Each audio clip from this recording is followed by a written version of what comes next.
সুপ্রভাত সকলকে। আমার একটা নতুন ব্লগে আপনাদেরকে স্বাগত জানাই। আজ সানডে, কিন্তু দুর্ভাগ্যবশত আজ আমার ভেজ ডে।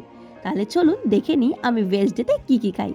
সকালবেলা ঘুম থেকে উঠেই মর্নিংটা শুরু করেছিলাম গরম গরম এক কাপ গ্রিন টি দিয়ে, obviously without sugar and without biscuit. তারপরে নিজের জন্য প্রিপেয়ার করে নিয়েছিলাম এই সুস্বাদু অ্যান্ড হেলদি ব্রেকফাস্টটা, যেটা ছিল সানডেওয়ালা স্যান্ডউইচ। তারপরে খেয়েছিলাম প্রসাদ, ছিল হোয়াইট চকলেট, আমার ফেভারিট। মা হাতে ধরেছিল এই কালারফুল লাঞ্চ প্ল্যাটারটা, ছিল গরম গরম ভাত, লাউ পাতা দিয়ে বড়া, লাউ পাতা দিয়ে পোস্ত, আর আমার ফেভারিট সয়াবিন।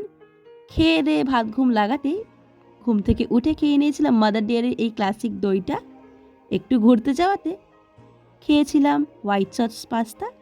আর বাড়ি এসে তেমন কিছু ভালো না লাগাতে বানিয়ে নিয়েছিলাম এই নরের স্যুপটা, মাঞ্চাও ভেজ স্যুপ। ভীষণ ভালো, আপনারাও ট্রাই করতে পারেন। ধন্যবাদ।